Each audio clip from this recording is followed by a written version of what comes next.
Snap Judgment Studios. Daily Show correspondent Dulce Sloan and writer Josh Johnson are best friends who rarely agree on anything.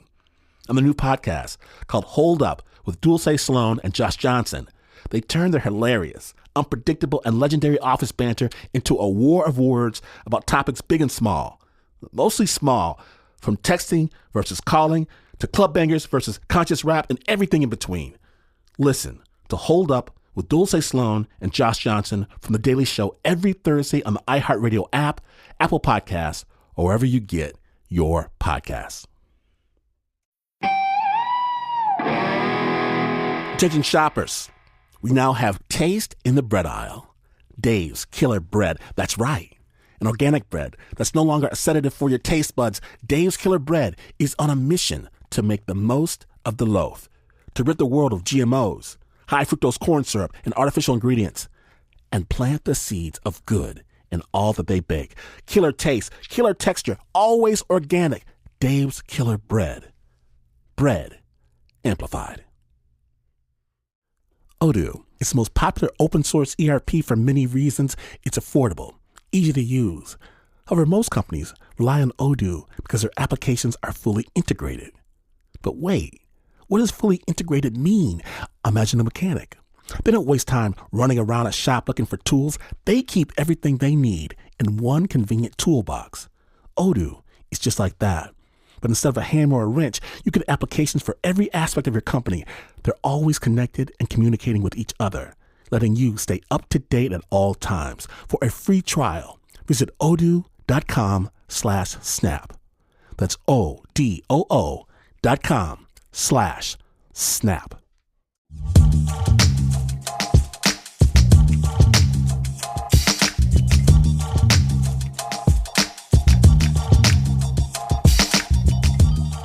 Okay, so this is what I remember.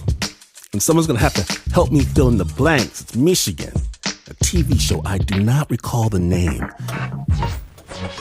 came on before the local news. Maybe part of the local news? I can't recollect.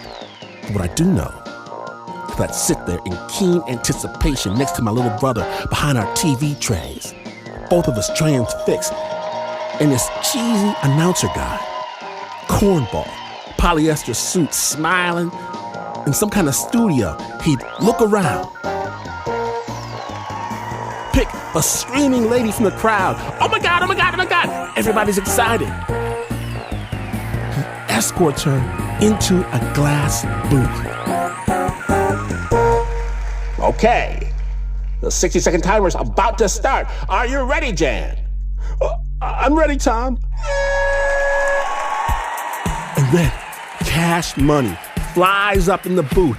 The swirl of green crazy, and people are screaming, the ladies scrabbling, reaching, grasping. My brother and I shouting at the screen, no! No! You're doing it all wrong! The timer runs out, and the man escorts her, sheepish, clutching a hold of just a paltry few dollar bills. No! No! There was so much cash. Better luck next time, Jan. The man he'd say. What is wrong with these people? My brother and I asked this to each other over and over again. What is wrong with them? One day, we're going to show them how it's done. And I'm so happy to say that day, it has finally arrived. Snap Judgment proudly presents Money Truck. Amazing stories of the big score. My name is from Washington. Always remember and never forget.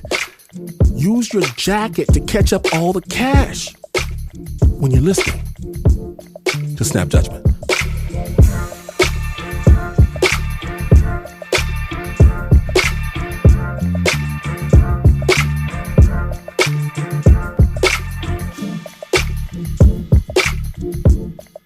Now, snappers, today we bring you something a little bit different. 6 people, each in a different time and place, but they all find themselves in the same predicament, asking the very same question. Super Snapper Shannon Kaysen leads us through a story that these good people never saw coming. Put it like this. If the sky start dropping money out, the whole world will go crazy. July 2019, Tuesday, Atlanta, Georgia, Interstate 285 westbound. The veteran. My name is Philip Dean. I'm 25 years old. Being down in Atlanta, I didn't really have an income, and it was kind of that gap between the GI Bill for college and kind of my active duty paycheck. So I decided to drive for Uber. So that day, got on the road, I was driving for 4 or 5 hours. I came over this hill, and then I saw about 40 or 45 cars pulled over on the side of the road and people out of their cars. Is there cops? Is there an ambulance? Is something on fire? What's going on? I need to pull over. I need to help. I got out, walked around, and kind of surveyed what was going on. And then I kind of looked at people taking steps around and picking up things off the ground. I'm like, they're picking up money. Didn't believe there was money on the ground until I saw a lot of money on the ground. It was a pile of money on the ground. It was a pile of leaves. I looked at a couple people and kind of was like, what just happened? August 2003, also a Tuesday, Interstate 80 eastbound in the middle of nowhere, Iowa. The lucky guy. I am that one. I've walked into gas stations and found $400 on the ground. I've been in casinos and found $500 and $1,000 chips.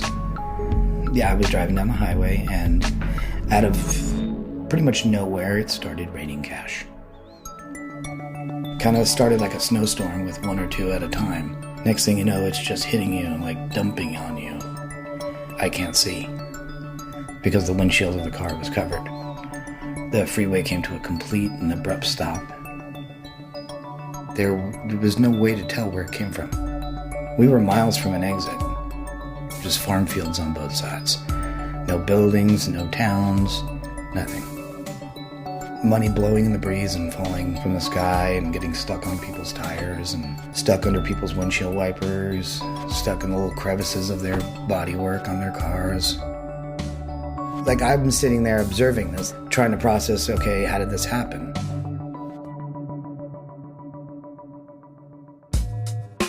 December 2018, a Thursday, East Rutherford, New Jersey, Route 3, westbound, The Bystander. I was commuting, so I am stopped high up in a New Jersey Transit bus with, the cushion seats and the big windows. And suddenly, everybody on the bus started to kind of look to the left-hand side of our bus and started yelling. Wow. I thought immediately, oh my, there's some terrible accident. There's a Brinks truck over there, And I looked over, and what I saw was... The Brinks truck, the money fell out. A Brinks truck stopped, and a gentleman in a uniform, an African-American gentleman, who is both kind of crying and laughing at the same time, and there are cars whirring by. He's collecting things off the highway. Look at this. Look at homeboy right here. Stack of money in his hand. And a lot of people were yelling things like, oh, he's gonna lose his job. October 1999, another Thursday, a farm near Brownsville, Oregon. The lady with the horse pasture. I was grooming at the time. The horses alerted me to it because of the crash. I mean, they hear something, they see something, they smell something, and their whole posture changes. I came out here, and the guard, I guess you'd call him, only one was outside. He had this big rifle slung over his back with a strap, and he was very military. Yes, ma'am, no, ma'am. And he didn't want me out here. And I had a bucket, and I was trying to pick up broken glass. Well, this is a horse pasture, and we don't want glass in our horse pasture. We don't want the horses eating it. We don't want the horses stepping on it. I was not trying to get any money. I didn't have any money in my bucket. There were no dollar bills. I don't think they were heavy enough to fly out. but the sacks of coins did fly out, and they broke. Nickels and dimes and pennies, and stuff like that. I was upset. You don't have a money truck crash in your field very often. May 1999, a Monday, I-95 southbound, outside New York City. I never thought it would be a dream job, but it ended up being a dream job. Who would ever think that you go work in an armored car and carry millions of dollars around and have a gun? The armored car guy. I'm the guy. My name is Troy Stokes. I was working for Armored Car Service, and I was driving money. Yeah, it was the Port Authority money. It was the Turnpike, the Parkway money. It was all A money. The traffic was flowing excellent that day. There was no accidents. Everybody was just moving. As we get on the Turnpike at 13A, we driving. A lady in a white Volvo came on the side of me, and I'm seeing in the mirror, I seen a car with high beams, like keep hitting the high beams like a police. It was blowing a horn at me, and she literally cut me off. So I got out the truck, and I'm like, what's your problem? What are you doing? And she said, I was trying to tell you, your back of your door opened up and the bag fell out, and the car ran over the bag, and money's everywhere. January 1997, a Wednesday, Miami, Florida, Interstate 395, The Cop. So I'm Delrish Moss, formerly with the Ferguson Police Department as police chief, and before that I was a major with the City of Miami Police Department.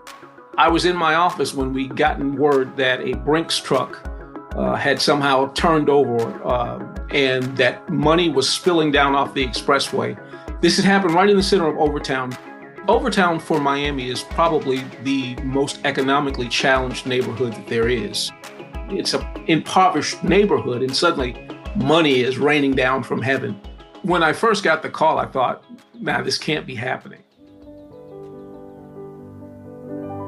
But it happens all the time. What would you do if you saw money spilling from an armored truck? All over the world. In Hong Kong, there's been a mad scramble for cash. Hundreds and hundreds of accidents. Take a look at this bag of cash. Top-heavy trucks. Brinks truck apparently lost some cash. Doors bursting open. It seems like a dream come true. Thousands of dollars in cash. Cash. Flying through the sky.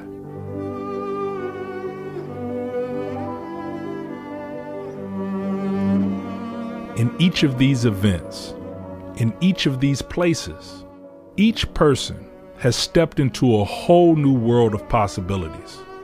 In New Jersey, the bystander watches in shock. Others on the bus pull out their cell phones and start taking video. It was like I was in an aquarium, and you see like the polar bear come by or the big shark, and it's all playing out in front of you and you can't touch it. It's like a movie, I felt kind of the joy of the people who were stopped in their cars. Many of them obviously working people who were going off to their jobs, who were like having, early Christmas. It was a highway to money heaven.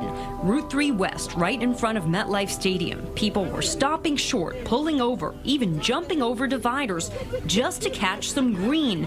Betsy Richards watched it from the window of her bus. And there were $100 bills, $5 bills. People seemed to be very interested in, whose money this was. Again, this is not free money. Whether people were taking the money or giving the money back. The money technically belongs to Brinks, police officers say, and it's illegal for drivers to keep it.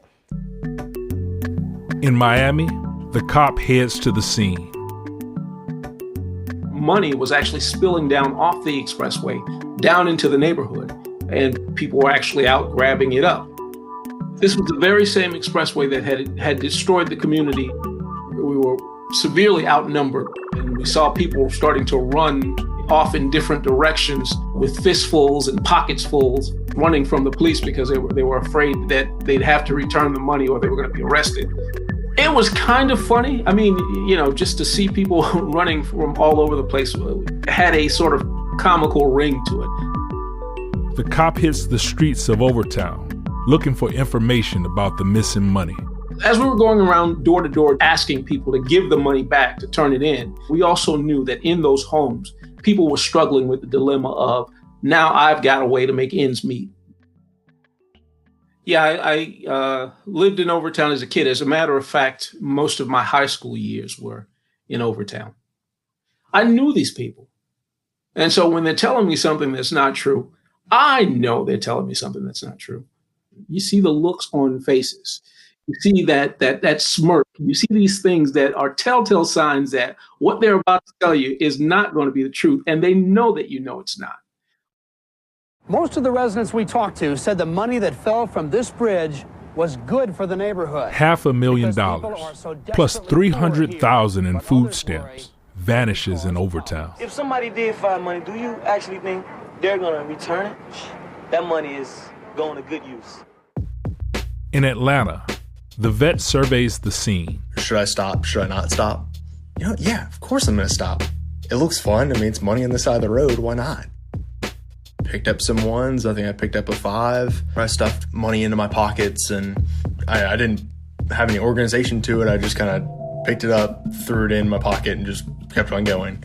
My first instinct was that people were going to be fighting each other, and someone might pull a weapon, someone might hit someone, start a fight, start a mob, something of the sort. Me and this other gentleman, I mean, we're almost going side by side, picking up the same our separate lines, and then there's one at the end. It's a 5. And we kind of both paused and kind of looked at each other like, who's going to grab it first? And then he's like, go ahead. You can get that. And I'm like, oh, well, thank you. I remember one person kind of walked down the hill about 20 feet toward me. They shouted over and said, the higher bills are up there. That's where the big pile is. The higher bills are up there. Some people were on the phone saying, oh, you need to get out here. This is what's going on. This is amazing. I didn't know if anyone called the police. I figured someone had. Check on 911. What's the address of the emergency? Yes, on 285 West, there's money all over the road. There's people stopping and picking it up. Oh. There's money everywhere, and people are just grabbing it, and people are starting into traffic, pull over to get it. I don't know what denomination the bills are. It's money. It's paper money. Money all over the Beltway, believe it or not. I mean, people are out of their cars, running back and forth across 5 lanes of traffic. Oh, my goodness. I remember at one point, a woman walking out to the 3rd lane, almost to the 4th lane, to pick up money. This is just getting insane. This is a lot of people. This is still a highway. I didn't really want to see someone get hit by a car. I didn't want to see a car wreck or get hit. I don't want to be around this if it goes bad. That's why I decided to kind of get back in the car. I'm just going to take what I have and leave. In total, $175,000 was spilled in Atlanta. Wow, that was a lot of money. $175,000. After the vet takes off, police officers show up. They record on their body cams, and they clean up what's left of the cash on I-285, catching bills as they drift past on the breeze. I was walking and $50 flew up out of nowhere. I came to. Really? Yeah, $50 bill. Hey, man, no.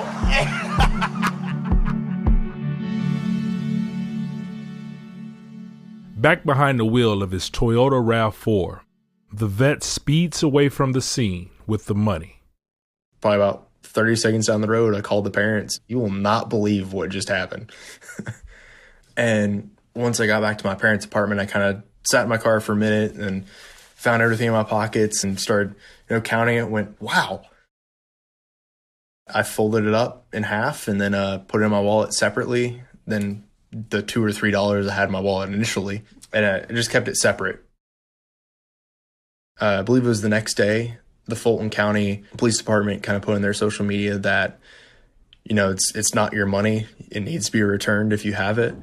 I remember almost verbatim, it was anything under $1,000 is a misdemeanor. Anything over is a felony. I really just talked to my parents about it, kind of, why should I keep this? Why should I give this back, sort of thing? And The Air Force has 3 core values. It's integrity first, serves for self, and excellence in all we do. And it really tested my integrity. I think it was 5 or 6 o'clock at night, and I made the decision of I'm going to take it back because that was not my money. My dad chose to come with me, so we rode there, and it was kind of just one of those, what do you think they're going to do? What do you think they're going to ask me? I don't know if he's going to, take me in custody for a little bit as we fill out paperwork. In that situation, your mind kind of jumps a little bit.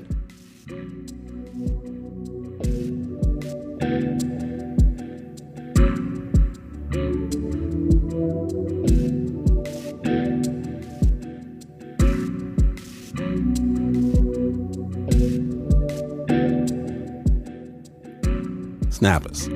In just a moment, the vet finds out that he is not the only one with a guilty conscience. When the Money Truck episode continues, stay tuned.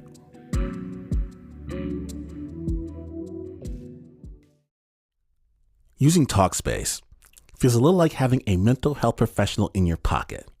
Talkspace offers both therapy and psychiatry, and being able to reach out to a provider anytime, anywhere, makes addressing mental health super easy, and getting started is the most important part. As a listener of this podcast, you'll get $100 off your first month with Talkspace. To match with a licensed therapist today, go to Talkspace.com. Make sure to use the code JUDGMENT to get $100 off your first month and show your support for the show. That's JUDGMENT and Talkspace.com.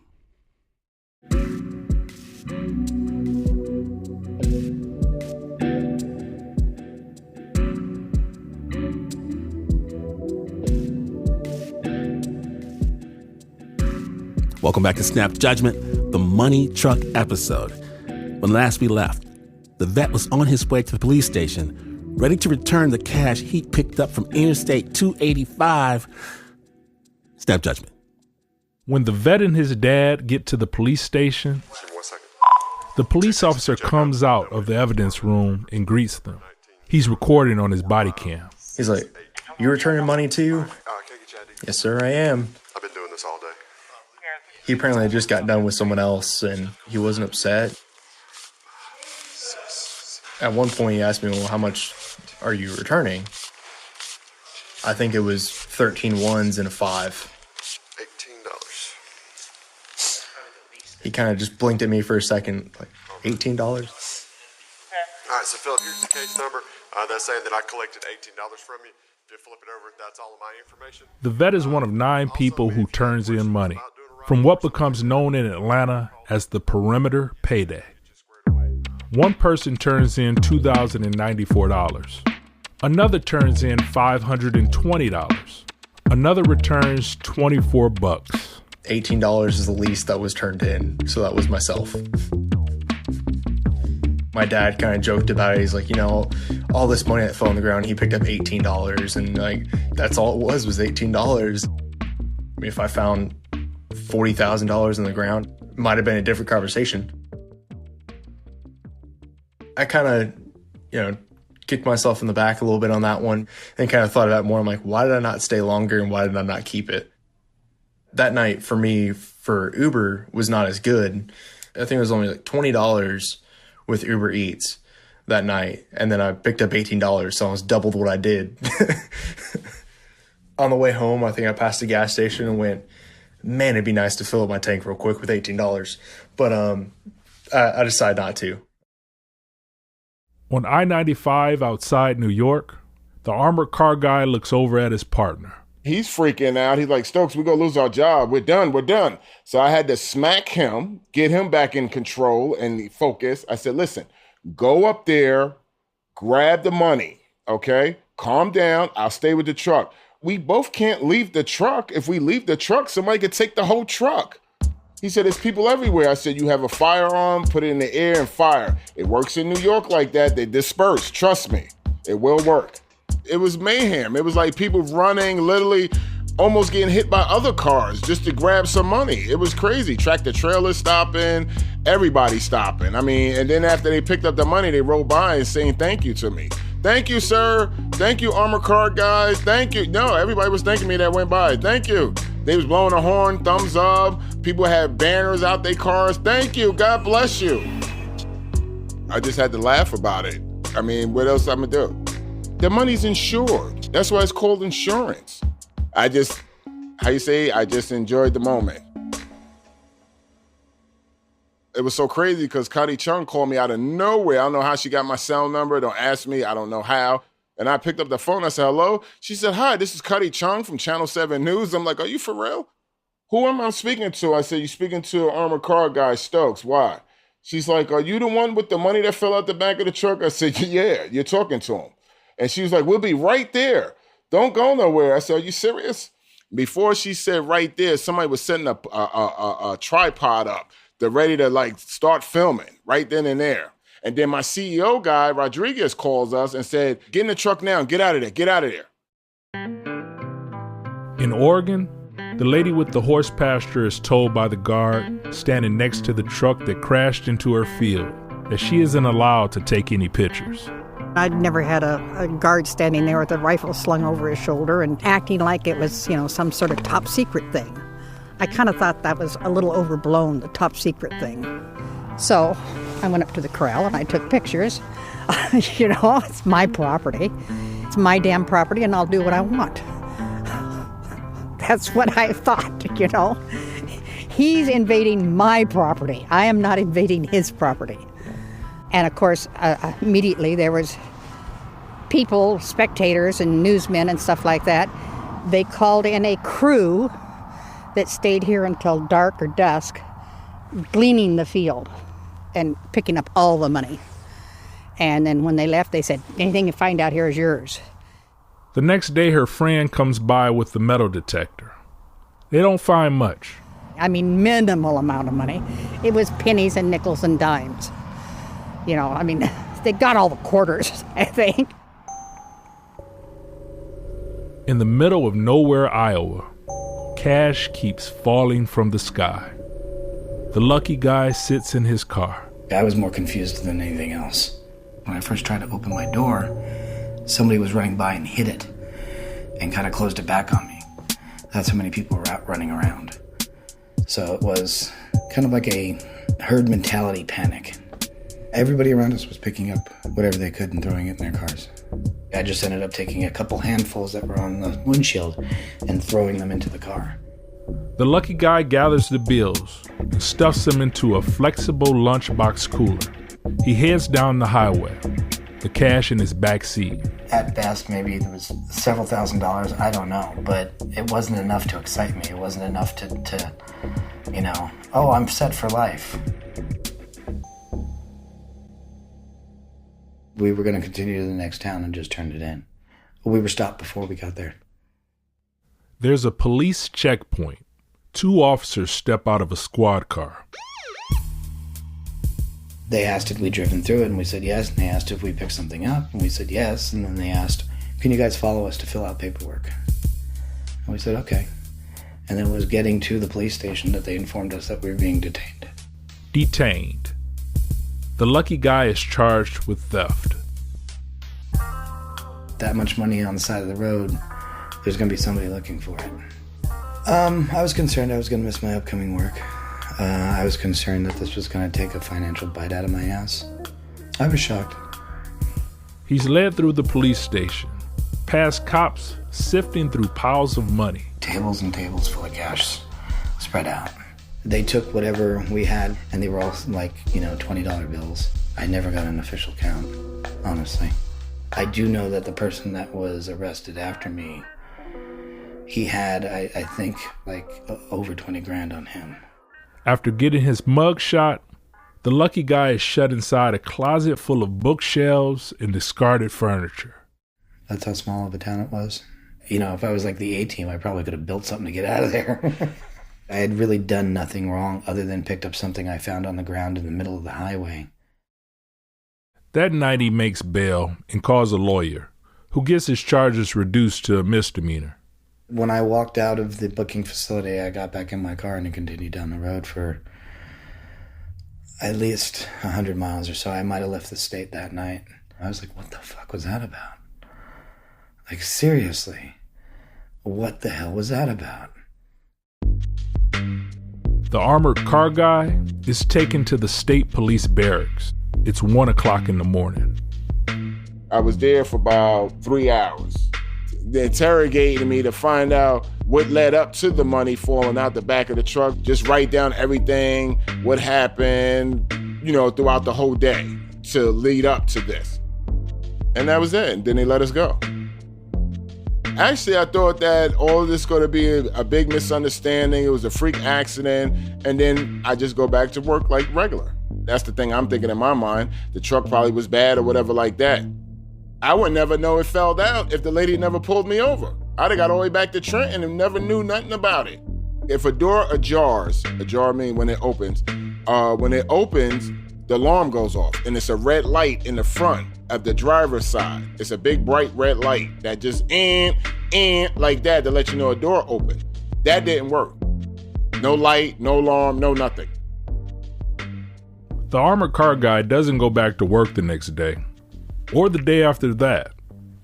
They suspended me and the other guy for like a few days until they said they got to sort it out. So when a few days came, the manager called me. He said, Stokes, you got to come in, bring your badge, your firearm. They letting you go. I said, let me go for what? I didn't do nothing wrong. It could have happened to anybody. What happened was it was a state trooper in an unmarked car when the bag fell out the back of the truck. He saw the bag fell out the back of the truck and a car ran over the bag, and that's when he started writing everybody's plate number down. Yeah, $80,000 was in the bag and all recovered except for $46. So long story short, I lost my job for $46. So when I got there to return my stuff, my badge, I felt like a police officer that's just lost his job for no reason. My partner, I looked at him and I felt bad, and I even tried to stick up for him. I said, listen, let him at least keep his job, because I asked him to come with me. He was going home that day. He said, Stokes, it doesn't work like that. He was with you, you're both is fired. At the armored car places, I was flagged. Everywhere they had an article with me, with my picture on the wall, don't hire this guy. It messed my credit up. I couldn't get nothing. I lost my house in Trenton. I had a nice 3-bedroom house, fenced-in yard, everything. I was depressed. I was there for 5 years. I wanted to retire with them. I wanted to get the gold watch with the armored truck in it. A nice plaque of show my, appreciation that I was there for 20 years. The armored car guy still remembers the most money he ever hauled. The most money was $100 million, and they had to burn it. You throw all the money in this oven thing, and it just burn up. Millions and millions and millions of dollars. That's not circulating no more. You gotta remember, the United States makes the money. We make money every day. We print money every day. We burn money every day. When you're sitting at home trying to figure out how you're going to pay a bill, you just have this fantasy that you're going to win the lottery, or that somehow the Brinks truck is going to open and money is going to fly through the air and you're going to scoop some up. And it just fulfilled all of that longing. Having enough money is not just working hard. It's also luck. If I was on the other shoe and I was driving on the turnpike and I seen an armored car drop money out the back of the truck. If you find a wallet in the ground and it has $1,000 in it. If I'm out there in the middle of my hayfield and I find a sack of money that actually fell from the sky from an airplane. Do you take the money or do you find the owner? Is that morally wrong if there's nobody around? Come on, stop it. This is reality. What's the right thing to do? Take care of my family or return this money? I might have a moral dilemma there. A few years later, the lady with the horse pasture witnesses a second armored truck crash in her field. It just shouldn't have happened. I mean, one was enough. I didn't need two. And I was really, really upset by this time. I mean, I was ranting and raving and pointing and gesturing, and there's no damned excuse for this. And if anybody would just drive decently, it wouldn't happen. And I'm really tired of this happening. And having my fence broken and my stuff in my field. And I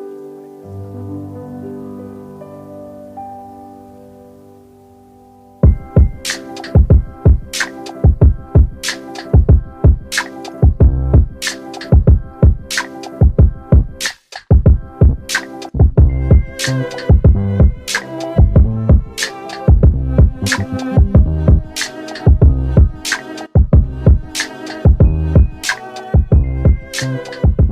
very, very big thank you to everyone who spoke to us for this story.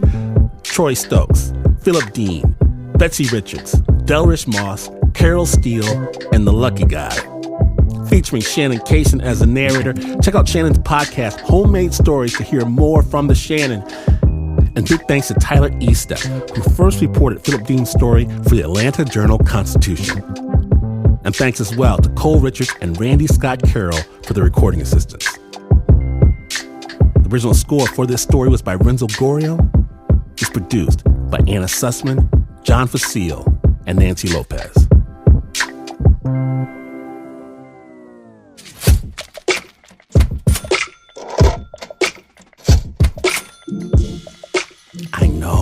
I know, it happened again. But if you missed even a moment of today's show, subscribe to the Snap Judgment Podcast. Subscribe because someone's story might just change your life. For real, it's changed mine. Get into the Snap Nation conversation on Instagram, Facebook, Twitter. Do not miss a beat. And if you want to let the world know you snap, just hit the Snap Studio shop. Get yourself that t-shirt. You're probably sitting next to someone right now who loves the show. Celebrate. Snapjudgment.org. Snap is brought to you by the team that knows exactly what they do if money fell from the sky. Everyone knows. Except for the Uber producer, Mr. Mark Ristich. He'd probably spend all his on fruit cups. There's Pat Mesiti-Miller, Anna Sussman, Renzo Gorrio, John Fecile, Shayna Sheely, Marissa Dodge, Nika Singh, Teo Ducot, Leon Morimoto, Flo Wiley, Nancy López, and Regina Bariaco. And this is not the news. No way is this the news. In fact, you could walk into the police station, tell them all about the bad thing you just did, and have them laugh at you and call you names. And you would still not be as far away from the news as this is. But this is PRX.